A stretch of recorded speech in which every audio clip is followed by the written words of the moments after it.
Honey Buns and Tootie Toots, this is a special update about Richard Hart, who has been going on a tweeting spree, a mania. He has done so many tweets in the past 60 minutes regarding free speech and rights. How are we going to interpret it?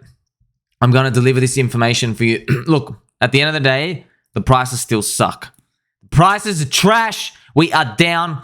It hurts. I know it hurts, man. I know it hurts when you're looking at this part of your portfolio. The prices are down. Pulse is clobbered, minus 50% more, minus 60% below day one sacre price. Pulse X, 90% down. I understand a lot of it. There's a lot of pain. Both the hexes, Poopy McPooptown, both the hexes are below 1 cent each, right? The combined hex is under 1 cent. Yeah, it sucks. But look, we're going to have to see if we can get a competitive edge over everybody else. So Ricardo Corazon himself, in this tweet specifically, he goes through a previous case, okay? We're not going to go through all of these because, man, I know how you're thinking, friends. I didn't come into this game with these foresights to become some sort of legal dude and to think about courts and stuff. Courts are boring. Lawyers, it's really boring. The whole thing's boring. And it's all just like bureaucracy, sit in the background, do stuff. We're not here for that, but I'm here to interpret this information for you.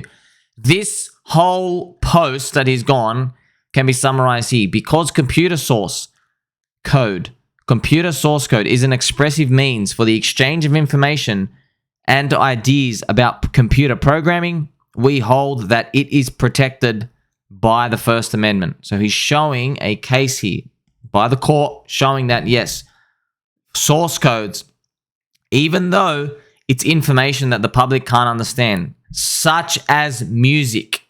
For example, when an artist makes music, that is protected under free speech, right? Just not everybody can understand it, right? That's the same point here. He also does this other wall of text, copy pasting here. He's showing another ruling here.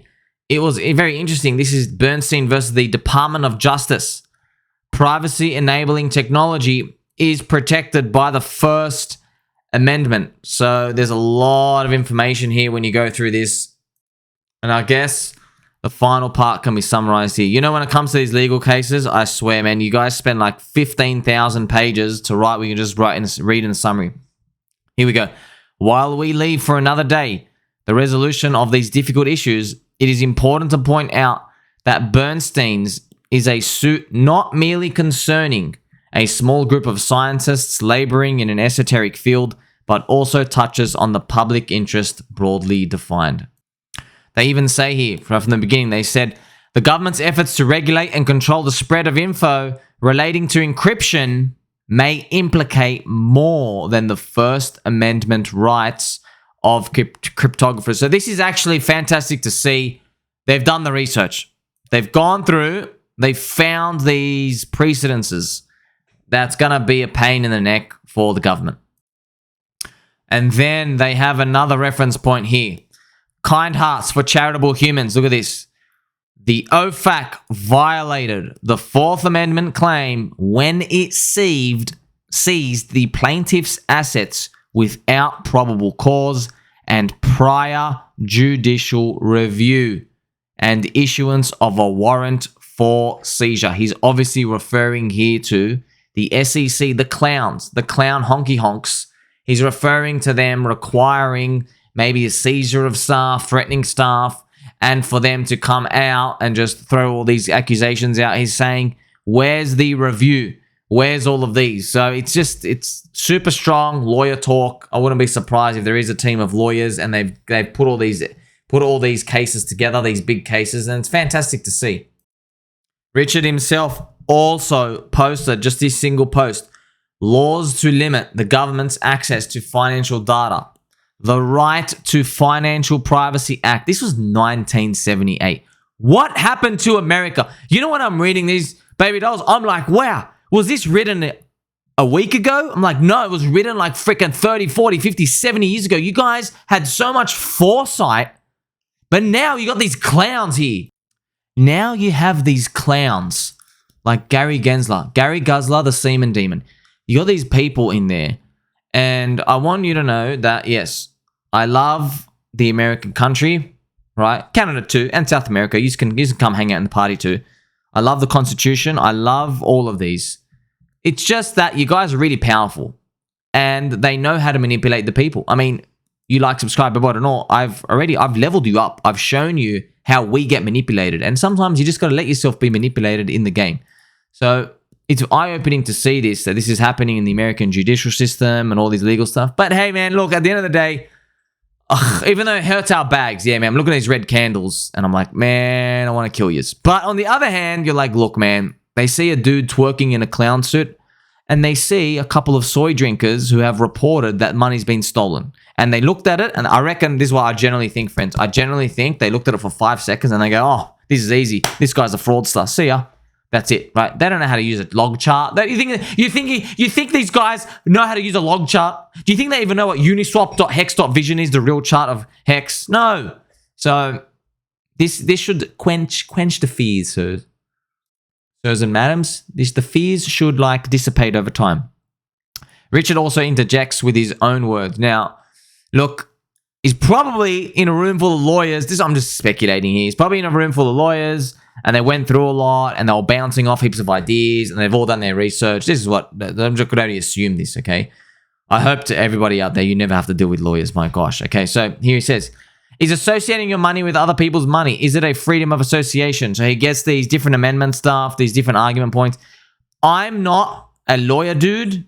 I don't wear collared shirts, friends. I'm sitting on a squeaky chair. The room's really dusty. I've been spinning around, resting crocodiles part-time. But when I read this, it feels like to me that this is some like really high-level New York, some sort of like maybe like Jewish heritage lawyer, some big dudes talking these talking points. Now, I'm just guessing, one, it could be AI.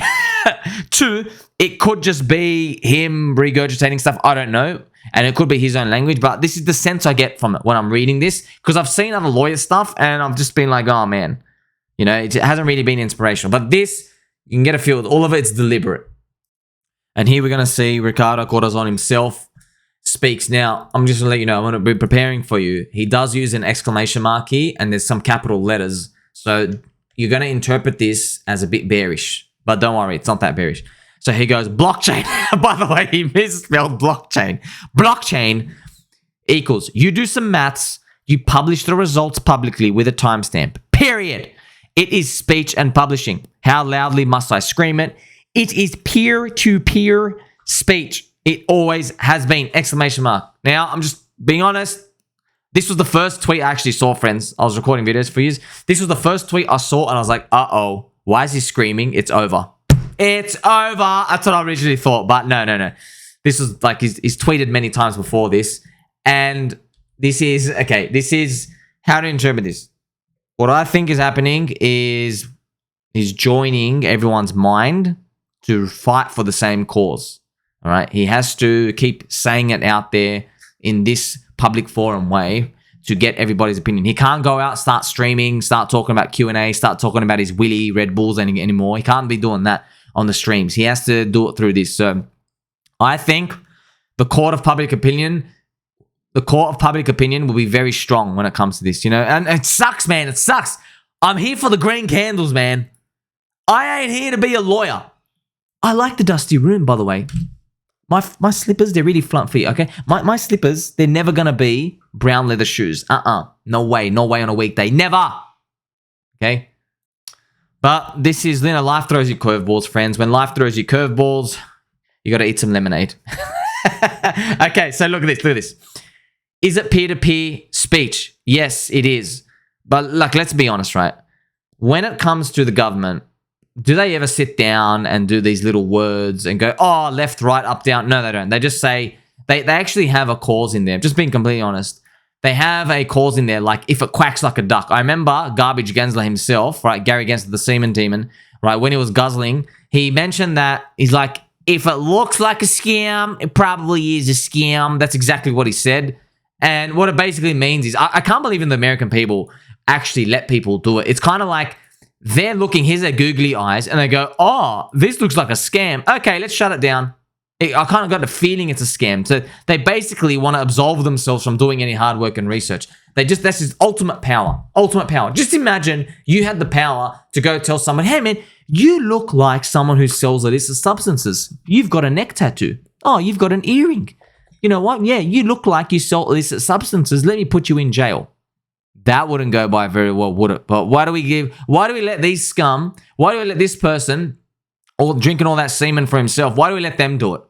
It's because they've never taken on people like this. They used to actually go for scammers because it's a stock market. It's all promoters and thieves. No one's actually winning in the specky stocks. Only the insiders are winning. But with the blockchain, me and you, we have actual ability now to get in early. You can actually buy stuff early. I'm not saying to buy Pulse X or Hex. Go buy something else. If you're going to cry about this, go buy something else. Go buy Bitcoin, okay? Go buy any of these cybernetic hornet's nest commodities. Go buy anything else. Go buy the S&P 500. I don't give a damn. I'm just telling you now, we at least have a chance. You can admit that. Okay, you say, oh, crypto's a scam. Okay, if all crypto's a scam, you're just going to still have to concede that, yeah, millions of people got really rich off Bitcoin and Ethereum and Doge and many other coins that went up. They did. We can't deny that. And look, wildlife is throwing us these curveballs and we've been eating that lemonade. He's retweeted himself saying, you know, blockchains are a library. This is what earlier Richard's tweets. Blockchains are a library. People writing maths, art, speech. It is what it is, man. I mean, look, they're just going to throw whatever words they can to try and make everything stick. And this is the context I was talking about, friends. Dee Snider, going to be very relevant. So shout out to Mr. Johnny Chaos. Dee Snider, he rocked up to Congress with a piece of paper in his back pocket. Everybody expected him to get slaughtered. He came prepared and tore the politicians to shreds. This is a post I made, early in the month. It would be interesting if Ricardo Corazon himself did this to the SEC regarding Hex and Pulse chain claims. So this is Dee Snider coming in. I watched the video. He pulls out a piece of paper from his back pocket. Shout out to Mr. Johnny, by the way. Shout out to Mr. Johnny, Johnny Chaos. Subscribe to him on Twitter. I love Johnny so much. I can't tell you how much I love Johnny. Johnny is great. Yes, we need people like this to give you a different perspective. I really appreciate everyone's perspectives. Young, old, middle, black, blue, I don't care. Everyone is welcome here. So when you're looking at Richard's approach, remember the AI was kind of right. This is actually the funny part. I know, friends, I know. I made this video, of course, I just made this recent video telling you, hey, the AI has spoken for him through these cryptic messages. I know it sounds crazy, but it was right. It was freaking right. The artificial intelligence ain't that artificial. It was just intelligence. It literally said he's going to fight. And what's happening? He's retweeting himself. He's doing the exact same things the bot said he would do, which is not so surprising because it's what he's always done. But it's at least, this is what you want, okay? At least you're on the side where somebody is consistent. Okay, that's what you want because he's retweeting himself, He's basically, what he's doing is him and the lawyers, they're going into court. They're going to retweet the SEC. They're going to say, hey, do you remember what you guys said in 1978? No? Oh, let me remind you. You're basically contradicting yourself. This is what you want. But hey, let's just be honest here. We're not here for this legal stuff, man. We just want this price to go up. But, at least you got a friend here, man. Friends, I made a post here just to reflect on what we've been talking about. Look, this is the Pulse X chart, okay? But it's all the same. Hex, Pulse X, it's all the same. So we've had 3 monthly red candles. It's been a freaking disaster. Yes, it has been. This is the chart here. 3 red monthly candles. But at the end of the day, just let's be real, okay? Because we have red monthly candles, everybody is interpreting everything coming out as the SEC clown case is poop, they're winning, etc., right? But if the candles started to go green, we would flip that narrative. Everything I just shared with you, you would be now looking at it at a different light. If Pulse X was back to day one sacrifice, just imagine it. Literally, if I had the power to put it up to day one sacrifice, imagine just for a second it's back to day one sacrifice. What would we be doing? We'd grab the little ruler, we'd go, wow, we're up 969%. Have a look at you. That's what we'd be saying. And then when I show you that information of Richard Hart tweets, we'll be saying, the market is confident that Richard Hart will beat or even settle with the SEC. He's coming in. He's going to do the different strategies. They've got the different talking points coming out. So remember where your mind is linked. Our mind is linked to the prices. And while most people believe that the prices reflect value, they are wrong. The price is always right, but the value is disconnected. Many people believe that, yes, the value is down because the price is down. That's wrong. That's emotional trading. Always. What am I saying? Well, I'm saying maybe, just maybe, it's going to continue as it's always been, which is the arbiter, the truthful one, the cycle determinator, all comes from Bitcoin. The price sentiment associated with Bitcoin.